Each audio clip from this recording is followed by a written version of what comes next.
신앙생활을 한 40여 년이 넘은 73세 늙은 이호입니다. 신부님께 메일로 써서 하루라도 빨리 세상에 알려졌으면 하는 바람이 있으나 자판으로 쓰려면 밤새도록 두드려도 제대로 전달이 되지 않을 것 같아 할 수 없이 편지를 쓰기로 작정하였습니다. 저는 예전부터 주식이라는 걸 했었습니다.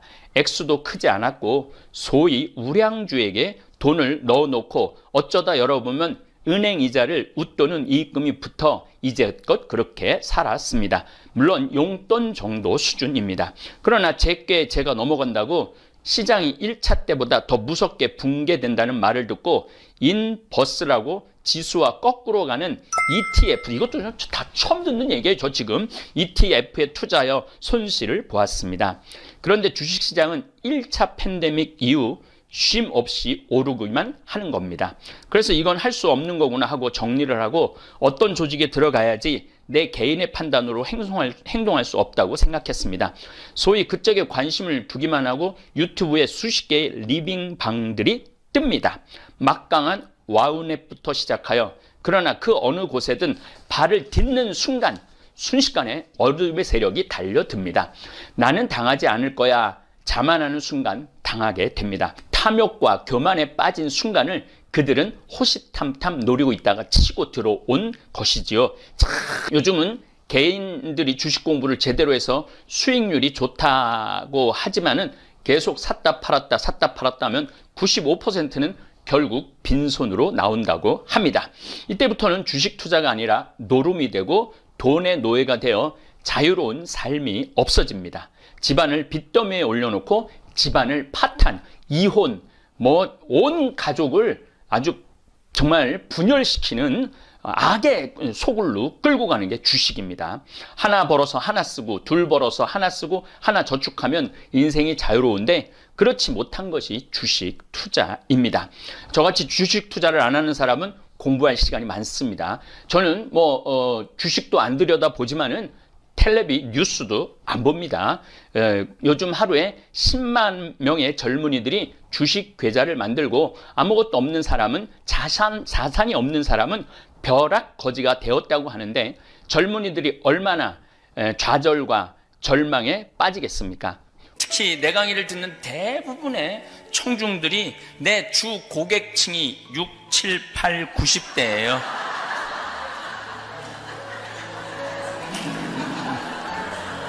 근데 내가 맨날 죽는 얘기만 하고 자식들한테 돈 주지 말고 500만 원만 남기고 통장에 500만 원만 남기고 죽어라고 이렇게 얘기를 했는데 그렇게 말한 지 10년이 지났는데도 죽지도 않고 변하지도 않는 거야. 그래서 그 원인이 어디 있을까? 공부를 하지 않는 데 있구나. 그리고 여기 행복하려면 여행을 다녀라. 소크라테스, 공자, 심지어 석가모니, 예수님, 사회심리학자, 철학자, 모든 사람들의 최종적인 결론은 인생에 와서 행복하려고 그러면 여행을 다니라는 거예요. 왜 여행을 다녀야 되냐면 죽을 때 기억나는 건 여행 간 것밖에 생각이 안 난대요. 근데 30살서부터 60살까지 죽어라고 일만 하면은 죽을 때 그런데요. 내가 이 세상에 일하려고 왔나? 그리고 죽는데요. 근데 뭔가 좀 시간을 쪼개서 억지로 힘들지만 시간을 만들어서 어디 여행을 갔다 오고 하나 더 나가면 나누라는 거예요. 하나 더 나가면은 더 높은 행복을 누리려면 나누면 된다는 거예요. 그 나누는 건 좀 있는 사람이 나눈다고 하더라도 평범한 우리들은 인생을 돌아볼 때는 뭐가 있어야 되냐면 추억이 있어야 돼. 추억. 만약에 추억이 없는 삶은 그건 삶이 아닌 거예요. 그 중에는 없어. 떠나려면 언제 떠나? 지금 떠나세요. 황창현 신부님의 행복특강 지금 바로 시작하겠습니다. 영상이 마음에 드신다면 구독, 좋아요, 알림 설정 부탁드립니다. 가진 돈과 상관없이 귀티나게 사는 비결 3가지도 함께 들으시면 좋겠습니다. 참이수님, 번외 특강 한국에서 주식 투자란 이란 주제로 강의를 합니다. 주식 투자는 시세 차익을 목적으로 주식회사의 증권을 사고 파는 투자 활동을 의미합니다. 합니다. 현물 투자만을 주식 투자라고 일컫습니다. 그 대상은 상장 주식이 될 수도 있고 비상장 주식이 될 수도 있지만은 코스피, 코스닥 등의 주식 시장에는 상장 주식만 매매가 가능하므로 일반적으로 상장 주식의 매매를 일컫는 경우가 대부분입니다. 과거에는 객장에 갔어요. 그래서 거기서 주문하거나 주식 브로커 등을 통하여 매매했지만은 인터넷의 발달로 현재는 컴퓨터를 이용한 직접 투자, 본인이 직접 샀다 팔아서 할 수 있는 투자가 늘었고 매매의 편의성으로 인해서 단타 매매도 많이 늘었습니다. 샀다 팔았다 그러는 거죠. 뭐 100원 오르면 바로 또 팔고 또 좀 기다리고 있다 또 뭐 마음에 드는 거 있으면 또 샀다가 또 100원 오르면 팔고 그런 식으로 하는 경우가 있죠. 만약에 그런 매매를 지금 하고 있다면은 그분의 영혼은 지금 노예 상태에 있는 겁니다. 완전 주식 투자를 통해 재산을 늘리는 장점도 있지만 돈의 노예가 되는, 그래서 시간도 자기 마음껏 못 쓰고 그 컴퓨터 앞에서 아니면 스마트폰 앞에서 노예가 되어 있는 지름길이 주식 투자입니다. 하루 종일 읽으라는 성서책은 안 읽고 주식의 변동만 1분 단위로 체크하는 사람들도 있습니다. 돈의 노예가 되는 경우죠. 시간의 노예가 되는 경우죠. 돈도 노예가 되지만 그 시간조차도 자유롭게 쓰지 못하는 노예가 되는 겁니다. 요즘은 개인들이 주식 공부를 제대로 해서 수익률이 좋다고 하지만은 계속 샀다 팔았다 하면 95%는 결국 빈손으로 나온다고 합니다. 이때부터는 주식 투자가 아니라 노름이 되고 돈의 노예가 되어 자유로운 삶이 없어집니다. 집안을 빚더미에 올려놓고 집안을 파탄, 이혼, 온 가족을 아주 정말 분열시키는 악의 소굴로 끌고 가는 게 주식입니다. 하나 벌어서 하나 쓰고 둘 벌어서 하나 쓰고 하나 저축하면 인생이 자유로운데 그렇지 못한 것이 주식 투자입니다. 저같이 주식 투자를 안 하는 사람은 공부할 시간이 많습니다. 저는 주식도 안 들여다보지만은 텔레비 뉴스도 안 봅니다.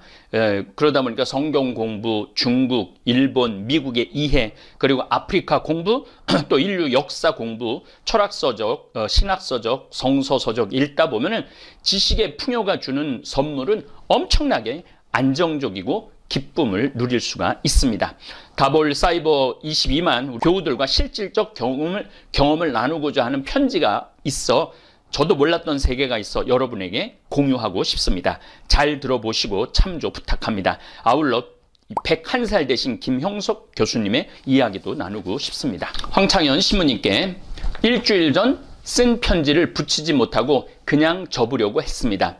저 개인적인 체험을 일반화하고 침소봉대하여 어렵고 힘든 세상에 더 어둡게 하는 것이 아닌가 해서, 그런데 어제 신부님의 강의를 들으려 폰을 켰더니 바로 그 밑에 광고로 이상 투자가 뜨는 것입니다.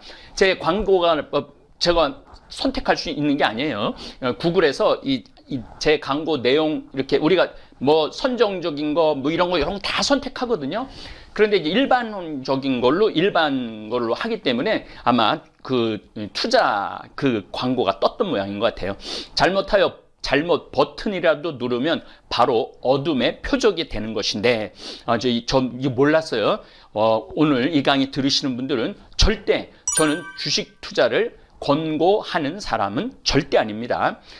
하느님 나라 투자하라고 말하는 사람입니다. 요즘 하루에 10만 명의 젊은이들이 주식 계좌를 만들고 아무것도 없는 사람은 자산이 없는 사람은 벼락 거지가 되었다고 하는데, 젊은이들이 얼마나 좌절과 절망에 빠지겠습니까?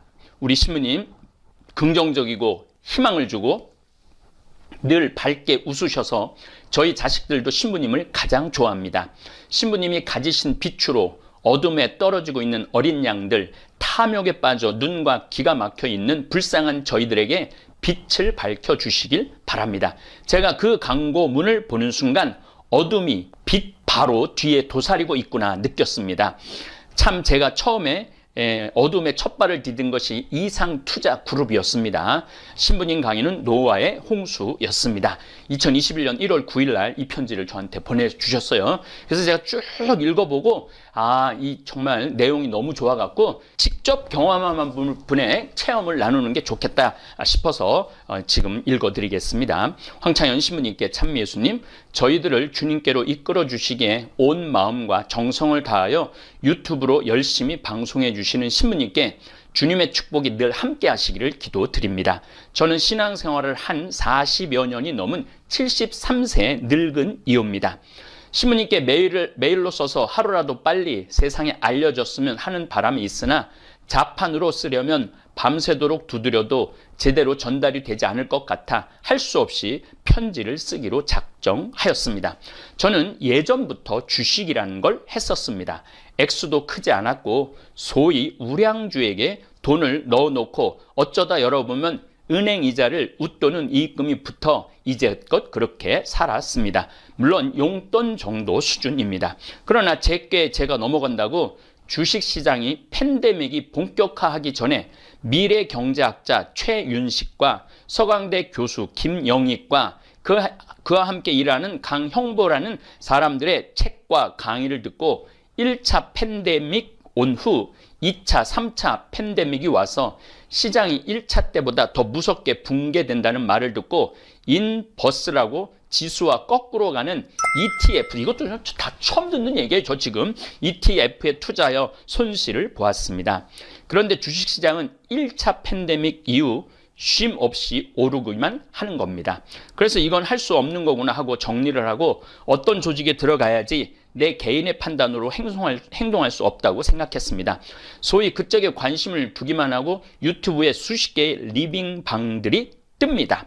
막강한 와우넷부터 시작하여 그러나 그 어느 곳에든 발을 딛는 순간 순식간에 어둠의 세력이 달려듭니다. 나는 당하지 않을 거야 자만하는 순간 당하게 됩니다. 탐욕과 교만에 빠진 순간을 그들은 호시탐탐 노리고 있다가 치고 들어온 것이지요. 참 글 잘 쓰셨어요. 내용도 아주 정확하고 정말 숨기고 싶고 부끄러운 얘기지만 지수가 정말 붐같이 3,000을 넘어가고 그 폭등 열차에 올라타지 못한 수많은 사람들이 자괴감과 절망에 자학에 빠져 있을 때 자기들이 만회시켜 주겠다고 접근합니다. 원래 내 돈이 아니었는데 남 돈이 뛰었다고 내가 손해본 것 같은 바보들이 많죠. 이미 그 어느 리딩방에서든, 리딩방이라는 것도 저도 처음 듣는 거예요. 그쪽에 가입하는 순간 저의 정보는 그 악의 세력들에게 팔려가고 요즘처럼 집에 갇혀 유튜브와 카톡방에 매달려 사는 사람들에게 이익을 몇 배씩 내준다고 하는 유명한 사람들의 사진을 캡처하여 접근합니다. 여러분들 지금 경제 성장이 지금 1%, 2%밖에 안 되면은 2% 이상 수익을 주는 건 다 위험한 거고 사기입니다. 항상 그걸 기준으로 하라고 제가 늘 강의 때 말씀드렸죠. 저 역시 박한샘의 카톡으로 접근해 왔습니다. 저의 경우는 와우넷에 박한샘이라는 제가 도움을 받고 있는 사람의 가면을 쓰고 접근했으며 존이라고 하는 유명한 사람의 가면을 쓰고 접근하는 등 좀 더 치밀하고 각자에게 맞추어 미리 알고서 공작을 시작합니다. 한번 사기쳐 먹겠다고 마음 먹으면은 뭐 끝도 없이 사기칠 수 있는 거죠. 주식 매매 해갖곤 푼돈밖에 못 버니 자신에게 투자하라고. 이게 사기의 시작이죠. 그러면 2, 3배 불려주겠다고. 세상에 이런 데는 없어요. 2, 3배 불려주는 데는 없습니다. 지금 뭐 아파트 값도 뭐 배로 뛰었다고 그러는데 그게 다 욕심이에요. 욕심. 존이라고 하는 고도의 보이스피싱 수법인데 보이스피싱이라고 고발도 못합니다. 투자라는 명목이므로 이 투자한 건데 사기당한 거니까 내가 책임져야 된다는 얘기죠. 이건 사기죄에 해당하는 것이죠. 1차, 2차, 3차에 걸려서 진행됩니다. 1차는 선물 옵션이라고 그래서 돈을 넣으면 채팅방에 들어가라고 합니다. 그곳에는 수십 명의 마귀들이 가로치고 마귀들이 이랬어요. 인간들이 나는 얼마를 얻었다고 파티를 열고 축제를 벌입니다. 거기 들어가면 막 자기네들이 댓글로 돈을 벌었다고 막 축제를 벌이는 거죠. 그러니까 나 혼자만 모르는 거죠. 그리고 3일 정도 지난 후 턴어라운드라는 가짜 앱을 들어가서 선물 옵션이라는 곳에 제가 넣은 돈의 2, 300가량의 돈을 보여줍니다. 그렇게 컴퓨터상 조작된 돈을 보여주고 걸려들었다고 판단하면 2차 작업에 들어갑니다. 두 번째는 주식에 직접 투자해 주겠다고 또 유혹합니다. 이미 늘어난 돈을 보고 눈과 귀가 멀은 저는 또 돈을 넣습니다. 그 얘기입니다. 3차 작업에는 엄청난 5배 이상의 늘어난 액수를 보여주며 이것은 세금을 안 낸 돈이니 세금을 내고 찾아가야 된다고 합니다. 예를 들어 1억 2천이 됐으니 세금이 4천이라고 합니다. 저는 3차까지 끌려 들어가진 않았지만 대부분의 사람들은 그 세 번째에서 돈을 끌어모을 수 있는 데까지 끌어모아 결국 파산에 이르고 심하면 자살에까지 이른답니다. 물론 경찰서에 가서 한 달에 조서를 쓰고 고발하고 오긴 왔지만 1년에 수백억, 수천억이 보이시피싱으로 그렇게 해서 빠져나간다고 하는 소리만 들었지 잡았다거나 돈을 돌려받았다는 소식은 한 번도 듣지 못하였습니다. 또 한 달 전쯤 나라에서 영세 자영업자에게 3천만 원까지 저리로 장기로 대출해 준다고 한 날, 그것도 수백 대 1로, 그것도 온라인 상으로만 신청하라던 날, 제가 늘 가던 미장원에 갔더니 그 원장이 죽을 상을 하고 손님 못 받았더군요. 왜냐고 하니까 집세를 못 내서 제2금융권에서 500만 원을 빌렸는데 그것을 오늘 중으로 갚지 않으면 3천만 원 대출도 못 받고 그 벌금은 2천만 원 물어야 된다고 해서 제가 선뜻 그 자리에서 돈을 빌려주었지만 그때도 천우신조로 그 그자에 돈을 넣기 직전 대환 대출이라는 그것은 100% 보이스피싱이라고 연결된 지인이 알려주어 그때는 화를 면했습니다. 야, 이렇게 인생을 아슬아슬하게 사는 사람들이 많으네요. 이렇게 아주 영세하고 없는 자들로부터 시작하여 노인들의 노후 자금, 어렵게 힘들게 모은 돈 또 대출받아 어렵게 다시 시작하는 이들, 한번 무너지고 다시 일어서려고 하는 사람들을 그들의 먹잇감으로 노립니다. 턴어라운드, 행복, 성공이라는 가짜 앱으로 유혹하여 그나마 있는 모든 것을 빼앗아 갑니다.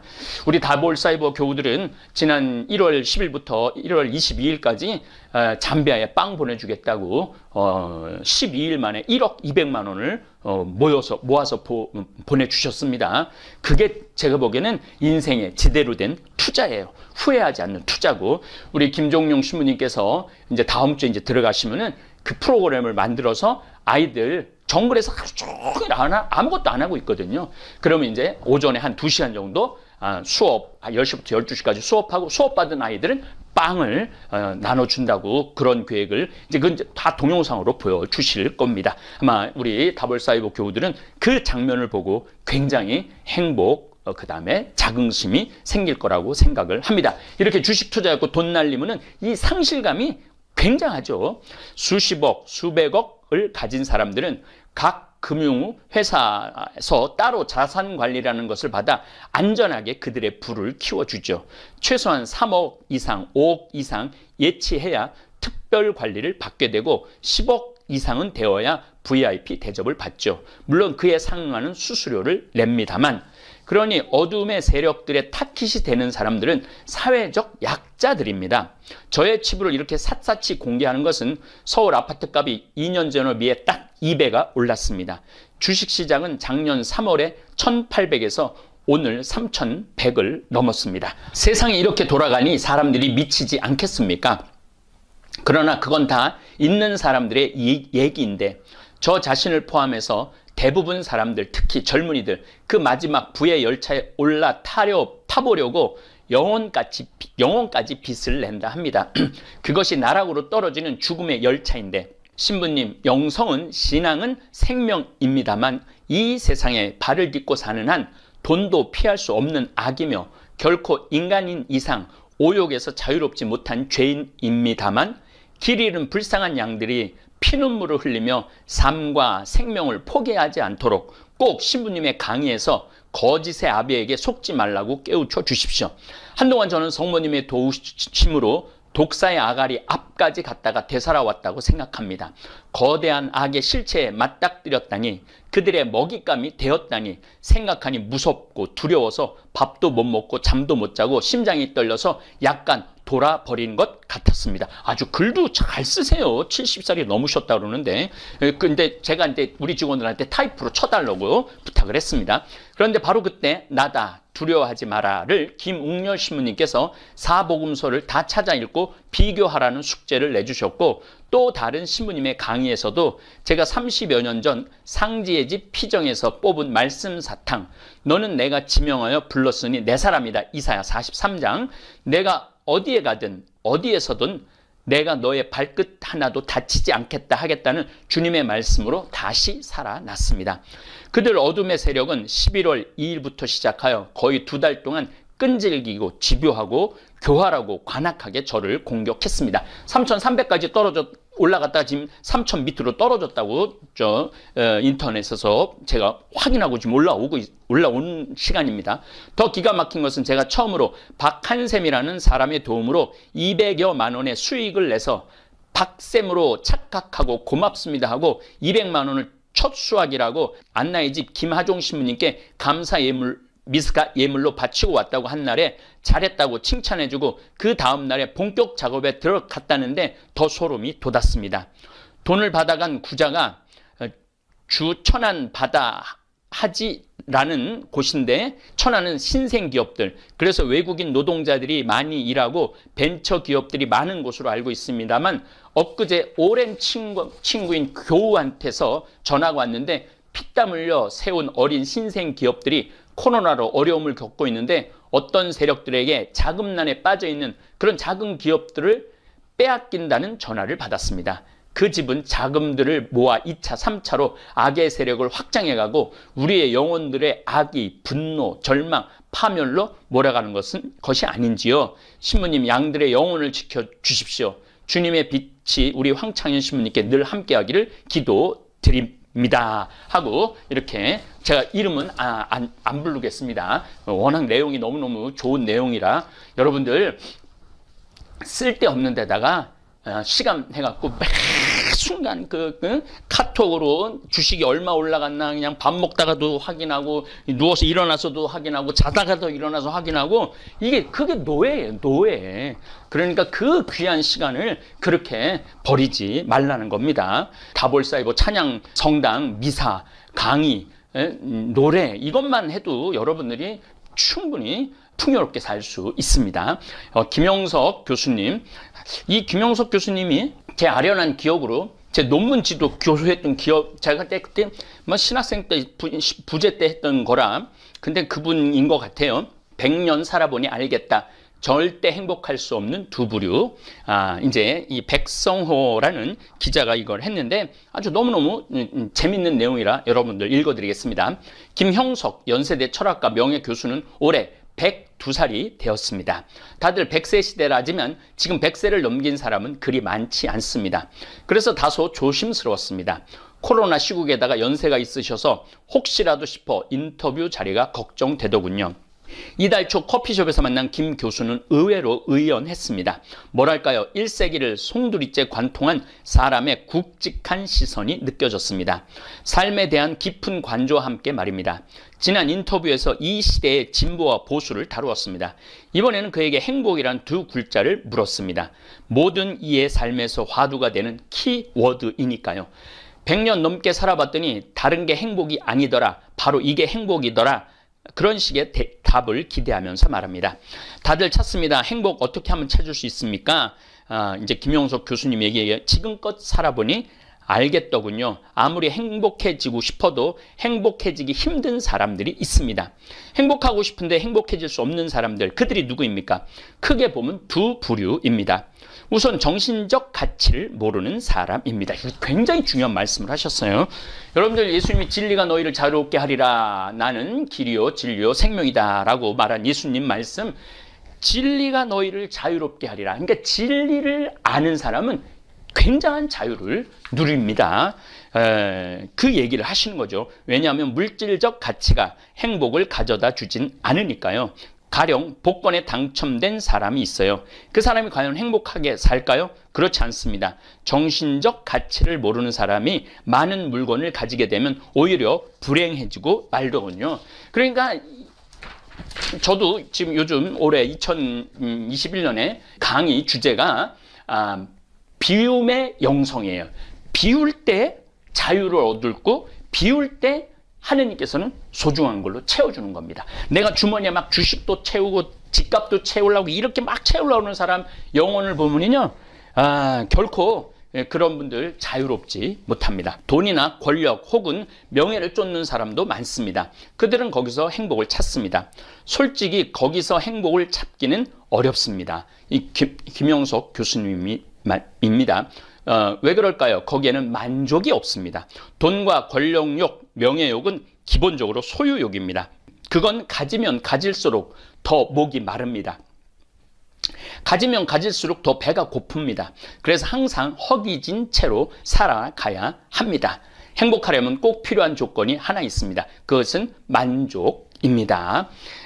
이것도 예수님이 늘 말씀하시죠. 항상 만족할 줄 알아야 된다. 그래서 오리를 가자고 그러는 사람한테는 심리를 가지고 겉옷을 달라고 그러는 사람한테 속옷까지도 내주어야 된다.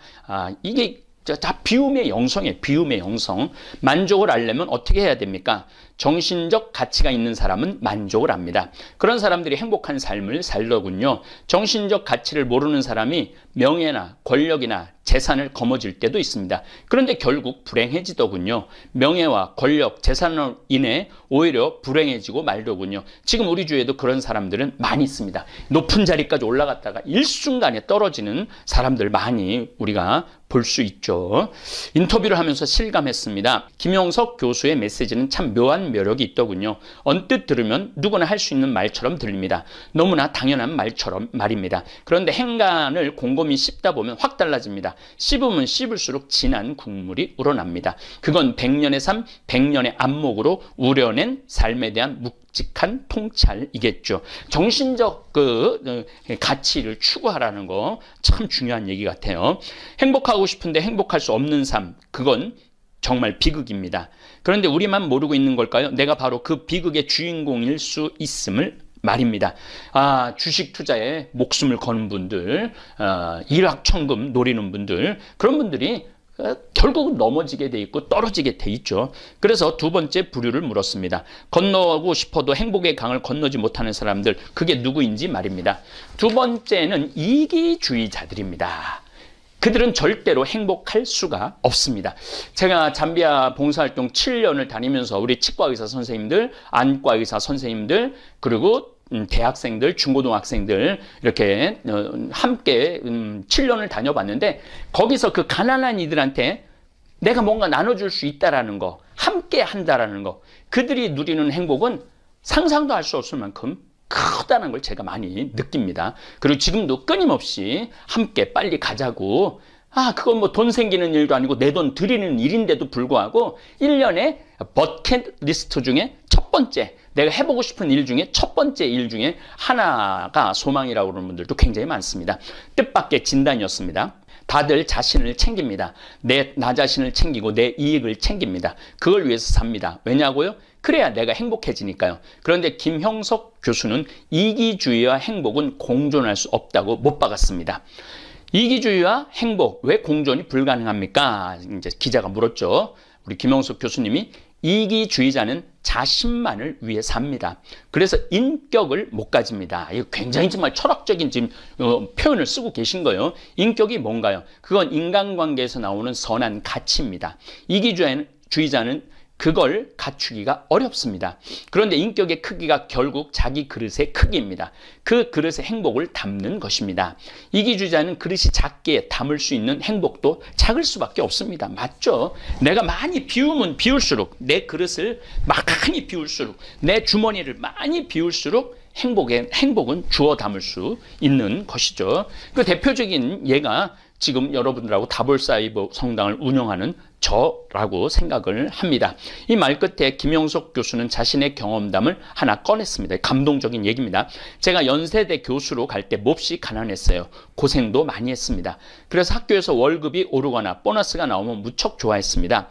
동료 교수들도 다들 좋아했습니다. 그런데 그때도 등록금을 내지 못하고 고생하는 제자들이 있었습니다. 그런데 스승이라는 사람이 자기 월급 올랐다고 좋아한 것입니다.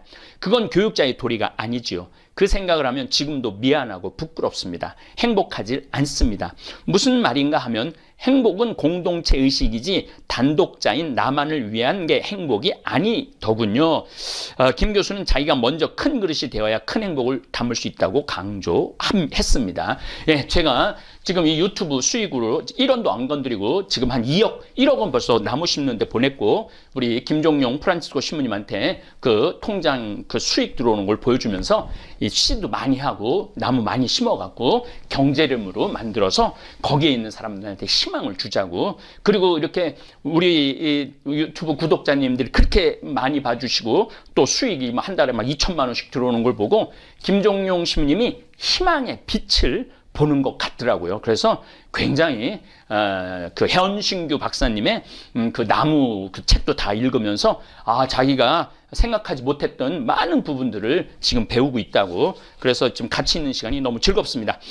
김영석 교수는 최근 지방 출찬차 김포공항에 갔습니다. 예약자들에게 발권표를 다 나눠주는데 김 교수만 빠졌습니다. 문의를 했더니 항공사 직원이 이상하다며 급히 매니저를 불렀습니다. 달려온 매니저가 김 교수에게 혹시 연세가 어떻게 되시느냐고 물었습니다.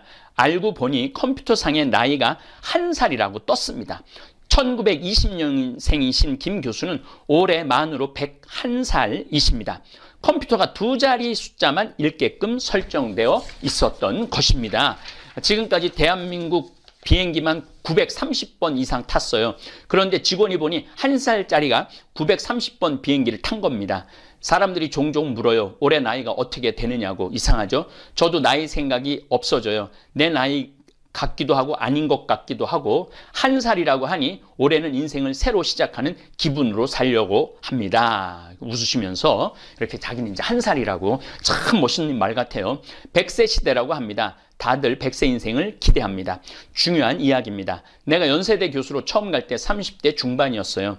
그때는 환갑이 되고 정년이 되면 내 인생이 끝날 줄 알았습니다. 당시에는 인생을 2단계로 봤어요. 30세까지는 교육받고 나머지 30년은 직장에서 일한다. 그럼 인생이 끝난다. 막상 살아보니 어떻습니까?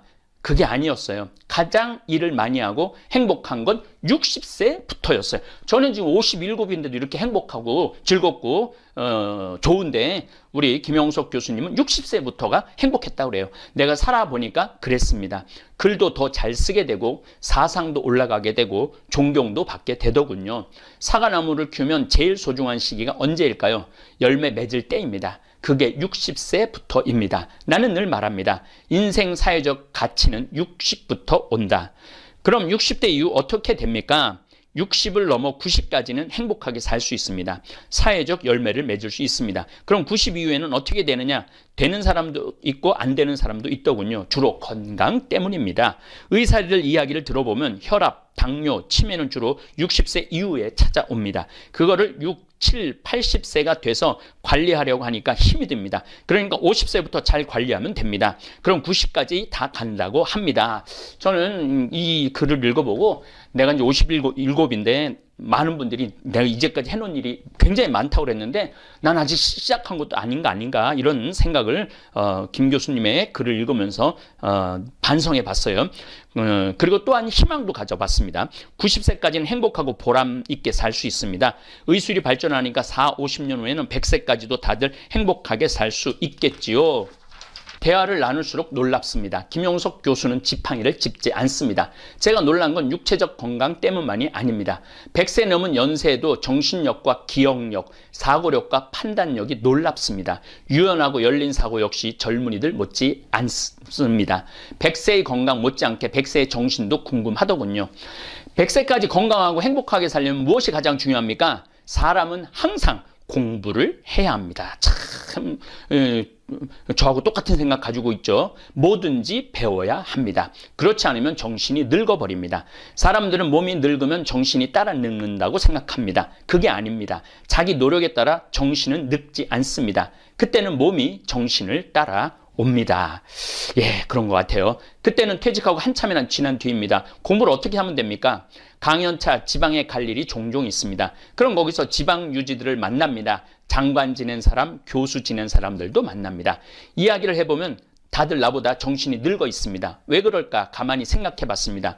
결국 장관직 끝내고 정년퇴직하고 일도 안 하고 공부도 안 하기 때문이라는 걸 알겠더군요. 일과 공부를 안 하면 몸도 마음도 빨리 늙습니다.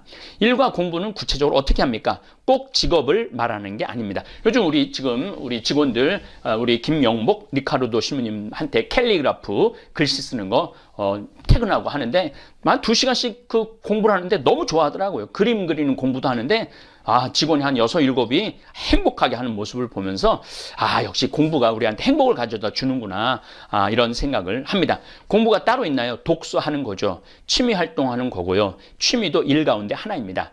100년을 살아보니 알겠더군요. 일하는 사람이 건강하고 노는 사람은 건강하지 못합니다. 운동은 건강을 위해서 있고 건강은 일을 위해서 있습니다.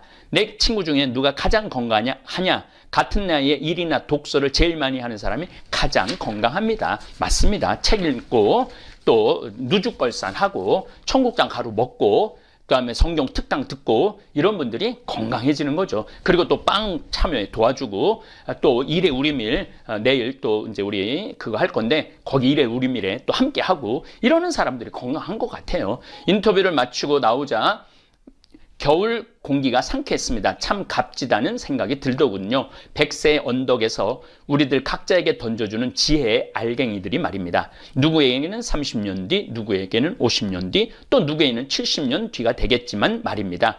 결국 모두에게 오게 될 그 언덕에서 미리 서볼 기회를 주고 있으니까요. 백성호 종교 전문 기자님이 인터뷰를 했고 사진은 김성용 기자가 사진을 찍어서 이렇게 좋은 글들이 올라왔어요. 여러분 이렇게 좋은 글들을 읽는 습관도 굉장히 중요합니다. 그냥 막 나쁜 글들, 욕하는 글들 막 이런 글들보다는 이렇게 아름다운 글들 또 이렇게 우리 자매님이 이렇게 주식 투자의 위험성을 우리 내 채널에 들어가고 그런 유혹에 빠지지 말라고 좋은 글도 주셔갖고 오늘 이렇게 번외 특강은 제가 그냥 묻어서 이렇게 여러분들하고 좋은 시간 준비해봤습니다. 예, 감사합니다. 감사합니다. 이렇게 열렬한 환영을 이렇게 보내주셔서 감사합니다. 지난 1000년의 발전 속도는 지난 100년의 발전 속도하고 똑같고 지난 100년의 발전 속도는 지난 10년의 발전 속도하고 똑같고 지난 10년의 발전 속도는 지난 1년의 발전 속도하고 똑같다고 그래요. 그러니까 지금 이 현대 세계는 총알같이 변하고 있는 것 같아요. 마이크가 조금 소리가 큰 것 같으네요. 그렇죠? 약간 울리죠? 예. 제 목소리가 워낙 좀 커서 여러분들 1960년대는 전화가 집에 무슨 전화가 있었죠? 다이얼 전화기가 있었죠? 다이얼 전화기가 있었어요. 근데 1980년대에 들어가서는 무슨 전화기가 있었냐면 누르는 번호를 누르는 전화기가 있었어요. 누르는 전화기. 80년대 중반에는 무선 전화기가 나왔어요. 핸드폰이 아니고 무선 전화기. 집에서 전화 받아갖고 예전에는 전화 통화를 하려고 그러면 다 거실로 다 나와야 되잖아요. 예, 그래서 눈치 봐가면서 이렇게 전화 받고 이랬잖아요. 근데 이제 1980년대 중반에는 애들한테 전화가 오면 엄마가 전화 받아갖고 침대에 누워있는 딸한테 아들한테 던져줬어요. 전화 받으라고. 예. 근데 1980년대 후반에는 어떤 전화기가 나왔느냐면은 드디어 모바일 폰이 나왔어요. 휴대폰. 집 밖에서도 전화를 할 수 있는 전화기가 나왔어요. 그때부터 세상은 더 총알같이 바뀌기 시작하는 거예요. 2003년, 4년에는 무슨 전화기가 나왔느냐면 스마트폰이라는 게 나왔어요. 여기 계신 분들은 휴대폰하고 스마트폰하고 구분 못하는 분들이 굉장히 많을 거예요. 그게 그거지. 뭐 스마트폰하고 휴대폰하고 뭐가 차이가 있어. 그런데 갤럭시 1, 2, 3, 4, 5, 6, 7, 8 플러스까지 나왔어요. 근데 그 나오는 속도가 너무너무 빨라요. 제 친구 신부 형이 삼성전자 그야말로 사장이에요. 사장. 근데 20년 전에 벌써 여기까지 개발이 거의 다 돼 있었대요. 20년 전에. 그때 벌써 얘기를 다 했어요. 여기까지 다 개발이 돼 있는데 왜 20년 뒤에 거를 벌써 개발해 놓고 상용화를 시키지 않았느냐? 그 개발해 내갖고 팔아먹는 단계가 있어서 그렇게 있다는 거예요. 아마 지금은 이것보다도 훨씬 더 빨리 돼 있을 거예요. 너무너무 빨리 지금 시대는 변하고 있죠. 근데 내가 우리 이렇게 할머니들 이렇게 보면은 이제 어느 길에서 특히 명동 같은데 제가 강의가 있어서 나가면은 할머니들이 나를 만나면 굉장히 반갑잖아요. 텔레비전에서 보던 사람이 길에 걸어 다니니까 라고 시부님 사진 찍자고 한 4분 정도 되는 할머니들이 그러면은 일단은 휴대폰들이 다 있으니까 그게 뭐 갤럭시 2인지 3인지 노트 1인지 2인지 휴대폰인지 잘은 몰라도 하여튼 전화기에 있잖아요. 그러면은 사진을 찍으려고 그럴 때 할머니들이 이렇게 말합니다. 아, 나 찍을 줄 몰라. 일단 찍자고는 그래 놓고 막상 이제 사람을 선정해야 되는데 나 찍을 줄 몰라. 그 중에 제일 똑똑한 할머니한테 네가 찍어. 그래도 네가 제일 낫잖아. 그럼 딱 웃으면은 할머니가 탁 신부님 보세요. 그래갖고 어디를 눌러야 돼? 그랬더니 딱 누르고 한다는 소리가 신부님 그런데 왜 내가 나와? 왜 내가 나와? 뭐 네가 나오는지 내가 나오는지도 모르는 거야. 제가 그래서 복장 터질 때가 많습니다. 근데 제가 대학원 때 논문을 쓸 때 저는 타자기로 썼어요. 타자기로. 제가 그 끄트머리 타자기 마지막 세대. 그런데 딱 신부가 됐는데 286 컴퓨터, 386 컴퓨터, 486 컴퓨터, 586 컴퓨터, 이제 뭐 기가 메가 컴퓨터가 나와갖고 그 컴퓨터가 할 수 있는 일들도 어마어마해요.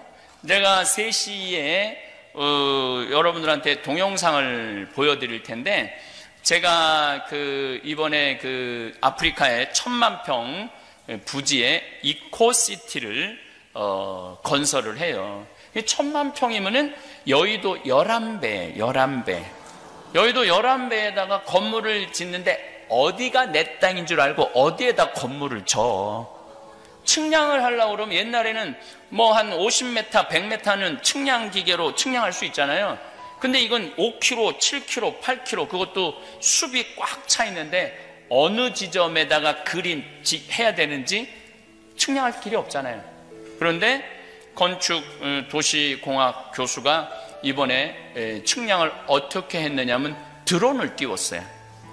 드론을 띄워갖고 한국하고 연결을 해갖고 우리가 찍고 싶은 지점을 한국에 연락을 하면은 거기서 위도, 경도 지점을 다 입력을 해주면 우리가 여기서 입력을 해갖고 띄우면은 인공위성하고 드론하고 연결을 해갖고 우리가 원하는 자리에 딱 가서 쓰는 거예요. 그러면 숲속 200m, 300m 지점에 가면 드론이 꼭대기에서 그 지점을 이렇게 쏴요. 그럼 거기다가 놓으면 이제 거기가 신학교 부지 정 가운데가 되는 거야. 그럼 해나가기가 너무너무 쉬운 거예요. 이 세상이 너무너무 빨리 변하고 있는 거죠. 너무너무 빨리 변하고 있는데 요즘은 애들도 태어나면서 이러면서 태어나요.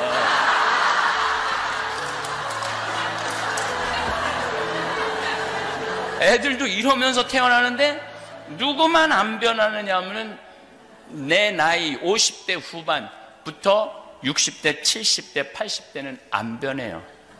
왜 안 변하냐면 따라갈 수가 없거든. 따라갈 수가 없는 거예요. 그런데 미국에 이렇게 와서 보니까 우리 교포들은 가만히 보니까 문제가 미국 책도 안 읽고 한국 책도 안 읽어. 보니까 아무것도 안 읽고 시대는 총알같이 변해가는데 변하지 않은 거예요. 그게 뭐를 가지고 무슨 잣대로 세상을 살아가느냐면 다 여러분들 똑같이 하는 얘기예요. 1970년대 오신 분은 70년대 것만 가지고 와요. 1980년대 개념 가지고 계신 분은 80년대 것만 가지고 와요. 어저께 우리 자매님하고 잠깐 얘기를 하는데 여기 시카고가 눈이 오면은 딱 차들이 기다리고 있다가 싹 다 눈 친다며요. 근데 그 자매님이 강원도 평창에는 제설기가 2대밖에 없다고 그러는데 어떻게 하느냐고. 강원도도 눈 오기 전에 모든 제설차가 기다리고 있다가 눈이 떨어지기도 전에 다 쳐요. 강원도도. 강원도도 그래요. 그래서 제설차가 밤새 다니면서 염화칼슘 뿌려갖고, 제가 강원도 사는데 거의 빙판길을 다니는 경우 거의 없어요. 그러니까 한국의 변화를 이 미국 분들 와서 보면 20년, 30년 정도 안 들어와 보신 분들이 전혀 개념이 없으셔요. 전혀 개념이 없으셔요. 한국은 어느 정도로 시스템이 잘 돼 있느냐 하면은, 내가 지금 버스를 타고 가고 있는데 앞에 차가 막혀요. 그 도로 무슨 데모를 한다든가 뭐를 막히면은 그 차 거기에 이 LED 거기 이렇게 쭉 이름 뭐 쭉 글씨 나가는 거 있죠? 거기서 지금 손님은 목적지를 가려고 그러는데 차가 막힙니다. 지금 이 자리에서 내리셔서 지하철 몇 호선 몇 번 출구에 들어가셔서 타고 가시면은 목적지에 도착하실 겁니다. 이렇게 나와요. 미국은 죽었다 깨어나도 할 수 없는 거예요. 왜냐하면 미국은 나라가 너무 크기 때문에 한 번 바꿀 수가 없는 거예요. 뭐 미국도 그렇겠지만 한국은 버스에서 기다리고 있으면은 내가 기다리고 있는 버스가 어느 지점에 와 있는지 다 볼 수 있어요. 다 찍혀 나와요. 그럼 어마어마하게 변하고 있어요, 한국이. 그런데 아직도 한국을 너무 걱정하는 분들이 많아. 너무너무 걱정하고 있는 분들이 많아요. 변화는 너무너무 빠르고 엄청난 속도로 변하는데 누구만 안 변해? 60대, 70대, 80대만 안 변하고 죽어라고 옛날 생각을 하고 있는 분들이 참 많은 것 같아요. 2040년이 되면은 제가 이런 얘기를 2000년대 얘기를 했어요. 2000년대, 2010년대 로봇 발전 속도, 그럼 2030년, 2040년 정도 되면 인간의 지능을 능가할 로봇을 나올 것이다 라고 얘기를 했어요. 근데 이번에 알파고 바둑 두는 걸 보니까 인간을 벌써 뛰어넘기 시작을 했죠. 인간을 뛰어넘기 시작했어요. 근데 문제는 2040년이 되면은 지금 대한민국, 미국은 어떤지 모르겠지만 대한민국의 젊은이들은 거의 결혼하지 않을 거예요. 2040년이 되면. 왜냐하면은 누구라는 AI 인공지능이 지금 한국은 판매가 되고 있어요. 이 누구라는 인공지능은 어떻게 하냐면 아침에 딱 일어나면 주인님 일어날 시간이 됐습니다. 일어나십시오. 음악을 뭘 틀어드릴까요? 아침 기상으로 틀어줘요. 오늘은 날씨가 좀 축축하고 그런데 에어컨 공기 환기 시스템을 해드릴까요? 좀 나가려고 그러면 자가용 지금 한 5분 전에 시동을 걸어놓으면 아주 쾌적하게 갈 수 있습니다. 벌써 다 대화를 해요. 그럼 말하면 다 알아서 해요. 음악도 틀어주고 밥도 눌러주고 음식도 다 준비해주고, 이 기본적인 게 지금 되고 있어요. 지금 2017년밖에 안 되는데, 그럼 2040년이 가면은 어느 정도까지의 로봇가 나오냐면 섹스를 해줄 수 있는 로봇도 나와요. 섹스를 해줄 수 있는 로봇도 이미 미국에 개발이 돼 있어요. 있어요. 이미 돼 있어요. 그럼 뭐하러 그렇게 골치 아픈 여자랑 뭐 눈치 봐가면서 오늘 밤은 어떻게 한번 해볼 수 있을까 뭐 이래가면서 그래요. 안 그런 세상이 온다는 거예요.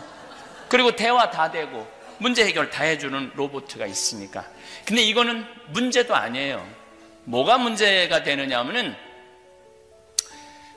로봇가 감정을 느끼기 시작하면은 신앙생활을 하고 싶어 해요. 감정을 느끼면 신앙생활을 당연히 하고 싶어 하죠. 로봇이라도. 그래갖고 나한테 신부님 저 세례받고 싶습니다. 저 신앙생활하고 싶습니다. 그러면 제가 그 로봇을 세례를 줘야 돼 말아야 돼요? 주지 말아야 돼요? 그것도 아무 문제가 없어요. 나는 네가 로봇이기 때문에 세례 안 줄 거야? 그럼 얘가 상관없습니다. 우리끼리 세례 주는 로봇을 만들 겁니다. 그런 세상이 온다는 거예요. 그런 세상이. 그리고 그런 세상이 바로 코앞에 와 있고, 제가 막 나오기 전에 뭘 잠깐 자료를 봤는데 로봇끼리 서로 대화를 하고 토론을 하는 단계까지 올라갔대요. 자기가 가지고 있는 정보를 가지고. 세상은 총알같이 변하고 있는 거예요. 근데 지금 70대, 80대, 90대 되신 분들은 그거를 따라갈 수가 없어요. 도저히 이게 안 되는 거예요. 문화 자체가. 따라갈 수는 없고 이 세상에선 살고 있고, 그 뭐 얘기는 해야 되는데 아는 건 1960년대, 70년대 정보밖에 없고. 그래서 공부를 해야 된다는 얘기예요. 어쨌든 공부를 하셔야 돼. 공부를 하지 않으면은 그냥 공자님이 73살까지 사시다 돌아가셨는데, 공자님은 엄마가 14살, 아버지가 79살에 공자님이 나요. 공자님 아버지 빨리 죽어요. 그리고 너무너무 가난했어요. 맨 막내로 태어났기 때문에 너무 가난해갖고 똥찌기도 지고 그랬던 사람인데, 인류의 최고의 스승이 됐는데 뭐라고 그랬냐면, 나는 끝까지 묵기를 주저하지 않았다. 끝까지. 아침에 도를 들으면 저녁에 죽어도 좋다라고 말할 정도로 끝까지 배우기를 멈추지 않았다는 거예요. 그래서 미국에 오신, 특히 내 강의를 듣는 대부분의 청중들이 내 주 고객층이 6, 7, 8, 90대예요.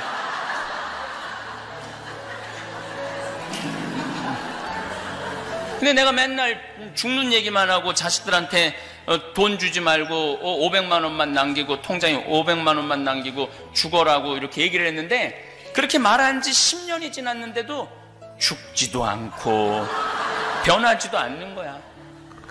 그래서 그 원인이 어디 있을까? 공부를 하지 않는 데 있구나. 그리고 여기 행복하려면 여행을 다녀라. 소크라테스, 공자, 심지어 석가모니, 예수님, 사회심리학자, 철학자, 모든 사람들의 최종적인 결론은 인생에 와서 행복하려고 그러면 여행을 다니라는 거예요. 왜 여행을 다녀야 되냐면, 죽을 때 기억나는 건 여행 간 것밖에 생각이 안 난대요. 근데 30살서부터 60살까지 죽어라고 일만 하면은 죽을 때 그런데요. 내가 이 세상에 일하려고 왔나? 그리고 죽는데요. 근데 뭔가 좀 시간을 쪼개서 억지로 힘들지만 시간을 만들어서 어디 여행을 갔다 오고 하나 더 나가면 나누라는 거예요. 하나 더 나가면은 더 높은 행복을 누리려면 나누면 된다는 거예요. 제가 이재용 회장 얘기를 하면, 이재용 회장이 지금 재산이 15조예요. 재산이. 근데 세금을 15조를 형성하는 동안 세금을 얼마를 냈느냐 하면 1,500억도 내지 않고 150억도 내지 않았어요. 그러니까 아무리 이재용 회장가 부자라도 우리 대한민국 국민하고는 아무 상관없는 사람이야. 아무 상관없는 사람이야. 돈이 아무리 많으면 뭐예요? 세금 한 푼을 안 내고 그렇게 150억도 아직 안 냈대요, 세금을. 그러니까 그런 사람은 높은 차원의 행복을 누릴 수가 없다는 거예요. 워렌 버핏하고 빌 게이츠 이 미국의 기업가가 만들어서 조성한 거는 1,000억 달러예요. 1,000억 달러. 100조. 한국 돈으로 100조를 둘이 만들어 놓은 거예요. 그러니까 행복의 크기가 다른 거죠. 왜 미국이 어쨌거나 1등 국가라고 얘기를 하겠어요? 나누는 차원 높은 게 있는 거죠. 그 나누는 건 좀 있는 사람이 나눈다고 하더라도 평범한 우리들은 인생을 돌아볼 때는 뭐가 있어야 되냐면 추억이 있어야 돼. 추억. 만약에 추억이 없는 삶은 그건 삶이 아닌 거예요. 그래, 그때 나이아가라 폭포를 갔다 왔지, 이과수 폭포를 갔다 왔지, 우리 애들하고 여름에 캠핑을 갔다 왔지, 이거 생각나지 다른 건 생각나는 게 아니라는 거예요. 그래서 여러분들 행복하려고 그러면 여행을 떠나세요. 나중에는 없어. 떠나려면 언제 떠나? 지금 떠나세요. 지금. 저는 강의를 많이 다니죠. 제가 정말 1년에 상상도 초월할 수 없을 만큼 강의를 다녀요. 강의 다니기 전에는 항상 제가 버릇이 있어요. 거울을 보는 버릇이 있어요. 머리는 잘 됐는지. 오늘 여러분 만난다고 또 저기 킹 사우나 가고 아침에 면도도 하고, 제가 수염이 많거든요. 면도도 하고 조금 땀 빼갖고 좀 이렇게 피부도 좀 곱게 만들고. 왜냐하면은 오늘도 천여분이 올 거니까 1000분이나 되는 분 앞에서 정말로 정성스럽게 준비를 해야죠. 또 내가 제일 중요한 건, 여기 제대가 있어서 다행인데 꼭 확인하는 건 뭐냐, 바지에 자꾸는 올라갔는지. 내가 이거 제일 확인하는 거, 제일 중요하게 여기는. 정말로 끔찍할 때가 있어요. 가끔 내가 아는 후배 신부가 허벅지가 넓은데 자꾸를 이게 안 내리는 건데, 공식선상에서 딱 다리가 벌어지잖아요. 다리가 굵은 사람들은. 그 행사가 하나도 기억이 안 나는 거야. 그 신부 바지에 자꾸 벌어진 거 외에는 아무것도 생각이 안 나. 아무것도. 근데 만약에 내가 바지에 자꾸가 내려갔다면, 여러분들 지금 한 1000분 정도 와 계신데 눈은 여기 와 있고 머리는 저 신부님 바지에 자꾸 내려갔는데, 어떻게 내가 자기 자신을 알아라, 자기를 껴안아라, 삶을 백날 얘기해도 소용이 없어요. 무슨 얘기냐면은, 남 앞에 나설 때 내 자신을 점검하는 건 아주 중요한 거예요. 내가 남 앞에 나서기에 지금 합당한 자격을 갖추고 있는가? 정말로 내가 남 앞에 나서기에 무리가 없는가? 내 모습을 들여다보는 일은 참 중요한 일입니다. 만약에 내 자신의 모습을 모른 채 남 앞에 나서면은요, 그건 정말 꼴불견을 볼 수밖에 없죠. 소크라테스는 뭐라고 그랬죠? 너 자신을 알라고 그랬죠. 세상에서 가장 힘든 일은 남을 판단하는 건 하나도 안 힘들어요. 우리 장기 둘 때도 훈수 두는 거 하나도 안 들어. 내가 할 때 문제가 있는 거예요. 옆에서 보면 얼마나 잘 보여요. 여러분들 주위에 저렇게 살면 안 되는데 많이 보이죠? 저 사람 저렇게 살면 안 되는데. 근데 정작 내 모습을 제대로 들여다보는 일은 참 어려운 일이에요. 내 모습을. 내가 이렇게 혹상 망하는 사람들을 보면은 끝까지 자기가 잘났대. 끝까지 아무리 옆에서 충고를 해도 안 들어요. 그리고 폭삭 망하고 완전히 아무것도 없을 때, 그때 자기의 모습을 들여다보는 경우가 참 많더라고요.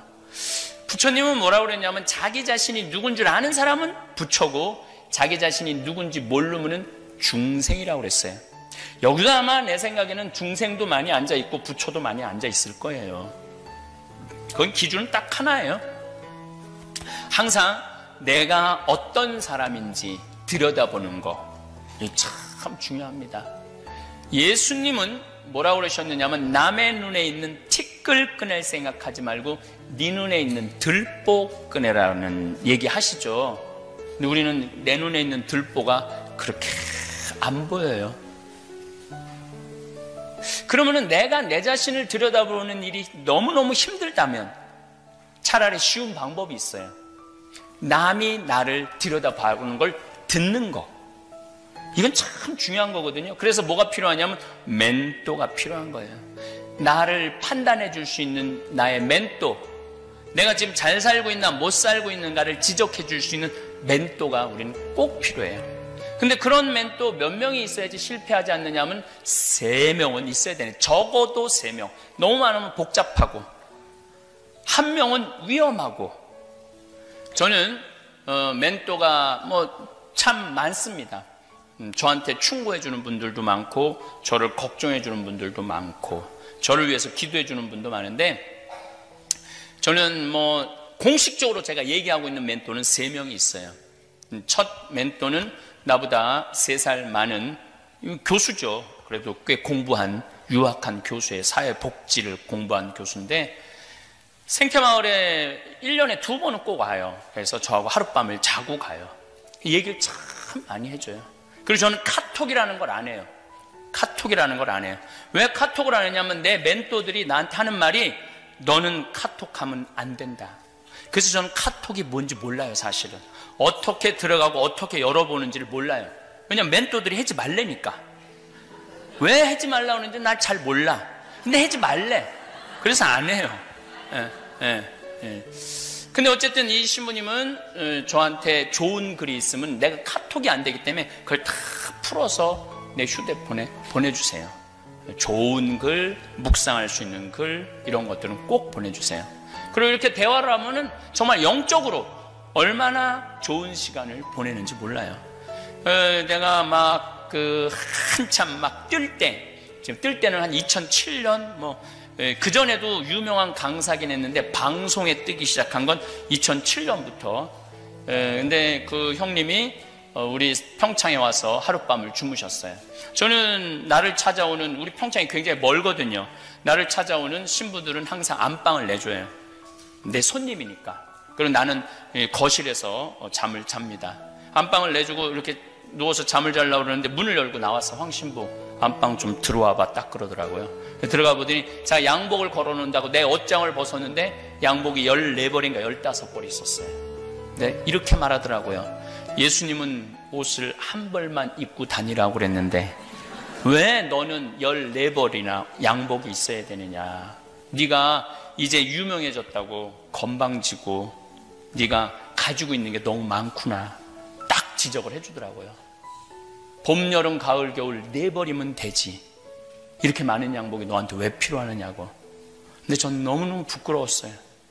내 멘토가 그런 걸 지적해 줄 때. 그래서 그 양복 다 나눠줬어요.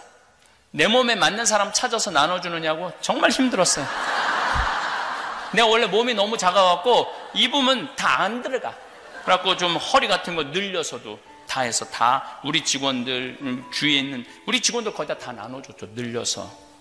근데 내가 다음 해인가 그 다음에 그 신부님 성당에 가서 강의할 일이 있어서 하룻밤을 자는데 안방을 역시 내주더라고요.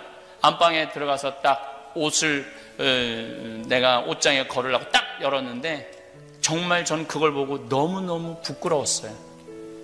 동복, 하복 딱 2벌 있는 거예요. 그 신부가 나이가 거의 43살, 4살, 나보다 3살 많았으니까 그 나이가 되도록 동복, 하복 딱 2벌 있는 거예요. 근데 내가 그 얘기를 어느 성당 가서 그 동창 신부하고 얘기를 했더니 그 동창 신부도 그 동창 신부도 교수를 하고 있는데 홍 신부는 그렇게 하고도 남지. 그러니까 나의 멘토는 그냥 말만 하는 멘토가 아니라 그렇게 사는 멘토예요. 사는 멘토. 또한 멘토는 나하고 굉장히 정말로 친한 멘토인데 이 신부님은 굉장히 철학적이에요. 첫 번째 멘토는 신앙적이었다면 이 신부님은 철학적이에요. 이분이 요즘 나하고 하는 얘기는 50살 먹은 신부들은 대부분이 정신병에 들어있을 확률이 많다는 거예요. 왜냐하면 30년 동안 혼자 밥 먹고 혼자 잠자고 혼자 밤을 보내면 30년 동안 그러면은 대개는 멘탈에 문제가 온다는 거예요. 근데 나도 이렇게 돌아다녀 보고 신부들을 많이 만나도 50살 된 신부 중에 제정신 갖고 사는 신부들이 별로 없는 것 같아요. 신부만 그런 게 아니야. 사람도 혼자 밥 먹고 혼자 지내고 다른 사람 안 만나잖아요. 그럼 멘탈에 문제가 오는 거예요. 그래서 정신과 치료를 해야 된다는 거예요. 그래서 그 신부님은 센터를 만들겠다는 거예요. 그래서 음식도 이 신부님이 그림을 기가 막히게 그려요. 기가 막히게 그려요. 정말로. 네. 그래서 그 그림을 가르쳐주는 선생들이 하는 말이 사제로 살기 너무너무 아깝다는 거예요. 그래서 이번에도 자기 25주년 기념에 전시회를 하면서 그림을 다 팔아갖고 나한테 1,000만 원을 갖고 왔어요. 너 잠비아에 고아원에 나고 왔었거든요. 고아원에 필요한 거 꼭 이걸로 해주라고. 얼마나 좋은 멘토예요. 근데 그 멘토는 나한테 하는 말이, 너는 오락 프로에는 나가지 말아라. 방송에는 교양 프로에만 나가라. 왜냐하면 교양 뉴스만 나가라. 왜냐하면 신부는 가르치는 사람이지 연예인이 아니다. 그래서 저는 처음부터 그 신부님이 나한테 딱 제동을 걸었기 때문에 뭐 방송국에서 30방송국 더 이상해서 토크쇼에 나와달라, 뭐에 나와달라, 그래도 하나도 나가지 않았어요. 하나도. 누가 나한테 충고를 해주냐면 멘토가 나한테. 예. 근데 제가 아침마당에 5번 나가면서 PD들이, 신부님, 우리 이 PD 작가들이 신부님을 얼마나 좋아하는 줄 아느냐고. 나는 잘 모른다고. 신부님 보면은 충분히 오락 프로에 나가갖고 할 수 있는 자질이 많다는 거예요. 네. 그런데도 안 나가시고 교양 프로하고 뉴스 프로에만 나오시고, 어떻게, 나 멘토가 나가지 말라고 그래서 안 나간다. 너무너무 좋은 멘토들이 있죠. 제가 곁길로 안 나갈 수 있도록 옆에서 충고해주고 붙잡아주는 멘토들이죠. 또 한 멘토는 나보다 7살 많은 신부인데, 정말로 이 신부님은 아침부터 저녁까지 하루 종일 같이 있는데도, 그 수많은 말을 하는데도 단 한마디도 유익한 말을 하지 않는 신부예요. 제가 정말 그런 얘기를 해요. 어떻게 하루 종일 같이 있는데도 신앙적인 얘기도 안 하고 철학적인 얘기도 안 하고 어쩌면 이렇게 유익한 말을 단 한마디도 하지 않느냐고. 나이만 먹었지 뭐 아는 게 뭐가 있느냐고. 그런데 중요한 건 아침부터 저녁까지 같이 있어도 지루하지 않은 거예요. 너무너무 즐겁고 너무너무 행복하고. 주위에서는 많은 분들이 그렇게 얘기를 해요. 우리 본명이 베네딕토인데, 저 베네딕토 신부가 우리 황 신부한테 하는 거 보면은 막내 동생이 이뻐갖고 어쩔 수 없이 이렇게 하는. 그리고 정말로 내가 이렇게 밥 먹다가 김이 이렇게 묻잖아요. 그러면 꼭 한마디 해요. 유명한 신부님이 입술에 김 묻히고 이게 뭐냐고 그러고 떼어줘요. 그리고 또 한 번은 코를 풀었는데 이게 코딱지가 이렇게 여기 묻었나 봐요.